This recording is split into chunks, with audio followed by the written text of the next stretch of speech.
Logan Paul is lying to you. He just announced on Twitter that he is refunding all the victims that he scammed on cryptozoo, but it is not what you think it is.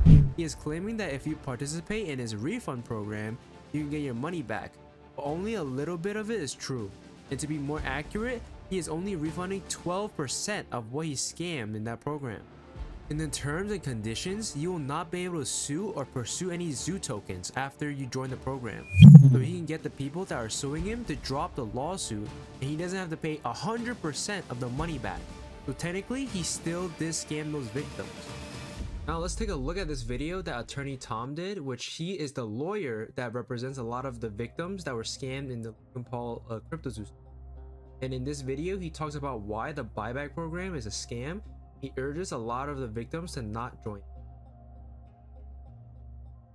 By a number of our clients regarding the Logan Paul cryptozoo buyback, but we decided to make this video public because we think it's important for all the cryptozoo victims out there to understand what is going on, because in my opinion, I think this buyback is a sneaky trick. And I wish I could say I'm surprised by the actions of the defendants, but I'm not. So if you look behind me, here is the statement released today by Mr. Paul.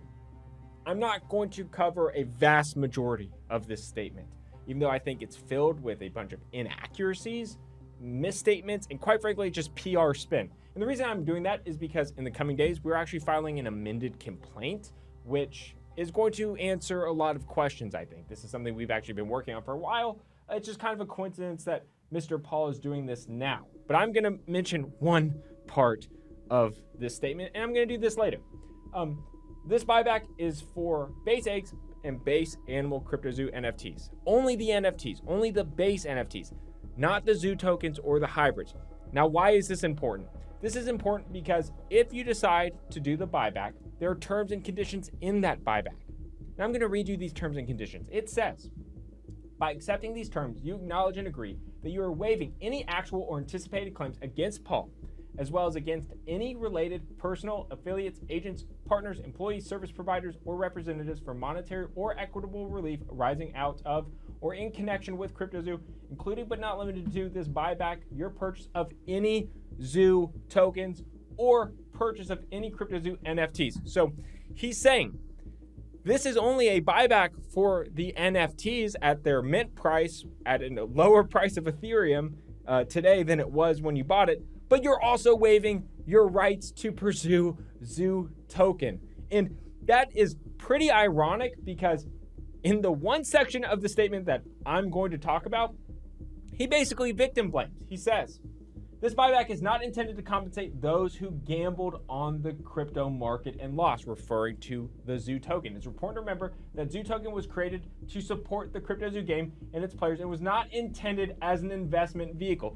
Mind you, zoo token, the founders assigned themselves billions of these zoo tokens. They attempted to pay service providers, developers in zoo tokens, allegedly. Allegedly, they bought zoo token at an artificially low price because they stealth launched it, meaning they stealth launched the game to themselves, but not the public, so they could buy it up at a low price.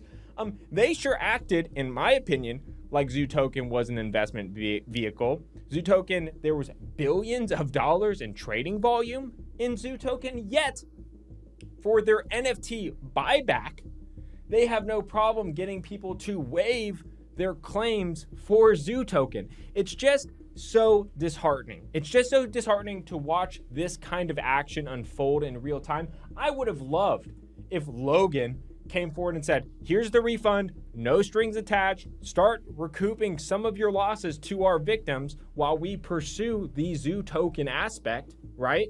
But no, he has to try and put strings attached, and this just feels dirty. It feels deceptive. Obviously, our recommendation to our clients is we're still pursuing this case anyway. Our recommendation to clients is that do not engage with this refund because of this language. We're still going to pursue, and I'm just worried that a victim out there who has one NFT and $5,000 of zoo token, or $1,000 of zoo token, or $10,000 or $100,000, whatever it is, they're going to get their $200 refund for their NFT. And as a result, the rest of their claim is going to be waived.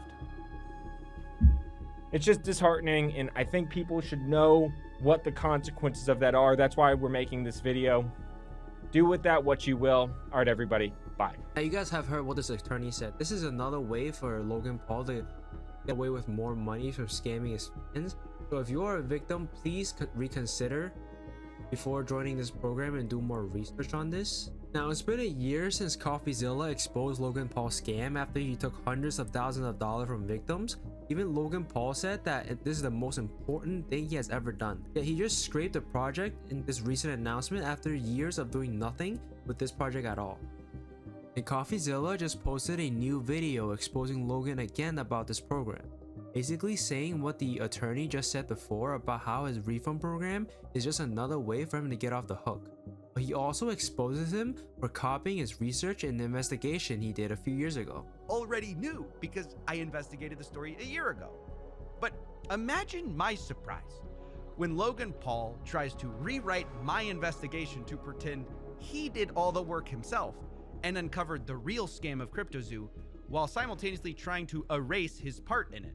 He says, and I find this very funny because I spent a year on that story, quote, "This lawsuit is the result of an exhaustive investigation that included the review of the entirety of conversations. You'd be forgiven to think he was quoting my investigation. He's not. He copied it and tried to rewrite it to make himself look good." In this lawsuit, he says things like, "Hey guys, turns out Eddie Ibanez's entire backstory was a fabrication, including the MIT NFL story. Can you believe it?" It's like, yeah, we know. And then he goes, "Yeah, well, you won't believe what I discovered. Crypto King secretly sold tokens." Yeah, Coffeezilla already made a video on it a few years back, so Logan Paul is just reciting whatever Coffeezilla said. No, Logan just shamelessly rips off my work claim for claim without citing me. I mean, he says things like, Mr. Greenbaum would later admit that he made millions of dollars through his surreptitious sales of Zoo tokens. But where did Logan find that admission? Was it perhaps when he investigated my video? Time and time again, this lawsuit copies my work, but is embarrassed to cite it. So they even have to say things like, based on public reports. What public report? Mr. Ibanez made approximately $1.7 million from selling Zoo tokens. I could swear I've heard that before. And for I'm pretty sure Logan did not ask Ibanez, or else he would have made a claim on it. So he probably just took it from Coffeezilla. my calculations, he made about $1.7 million. Now look, I don't usually mind people using my work, but it's kind of a little strange that Logan is simultaneously trying to discredit my work, saying this lawsuit is not based on snippets of conversation taken out of context, a snipe at my investigation, while then stealth quoting it to pretend that they did any real legwork. And look, if you found that shameless, that he tries to steal my work and pass it off as his own investigation, this next part gets even worse. Because Logan's story this whole time has been that it's all other people's fault. You know, it's just bad actors. Everyone but him was bad. He was always well-intentioned. But his timeline contradicts him. According to his investigation, which is actually my investigation, in August and October of 2021, he learns that Jake Greenbaum and Eddie Ibanez are bad news, and he kicks them out of his team. So what does he do after that? He's gotten rid of the bad actors, can't blame them anymore, right? Does he make CryptoZoo? No. For a full year before I made my video, Logan Paul had full control over his project. He admits it in his own lawsuit, and he did nothing. He said nothing. So how does he avoid accountability now? Well, enter the whipping boy Jeff. That's right, manager Jeff is making one last appearance. Logan blames Jeff for screwing up September 2021 through 2022, but you know what he doesn't mention? What he'll never mention? The real reason the project didn't get back on track is not because of Eddie, not because of Crypto King, but because Logan's own team stopped paying developers who are working on rebuilding the game. So those people stopped working on CryptoZoo. And that's when I found it. The game was dead. It had been dead for months. And that's when I made a big stink out of it. Meaning, it was 100% within Logan's power to save this game. I'm not saying nobody else did bad things, but Logan ultimately had over a year to launch it, to make things right, and he didn't, for financial reasons. And I think Logan Paul, for that whole year, he didn't do nothing. He's just throwing his manager under the bus. I don't think His manager has appeared in a lot of social media. He's probably just throwing him under it so he can get away with it. Now, Logan Paul has made millions of dollars through Prime. He has partnered with Arsenal, PSG, and he could definitely refund those victims. Would he? Probably not. After this latest attempt on trying to do the right thing, in that 1 year age gap where he had complete control over CryptoZoo, he still hasn't refunded the victims. So what makes you think he will do that now? And please don't think he is a hero for offering a minority refund in a small effort to save this reputation.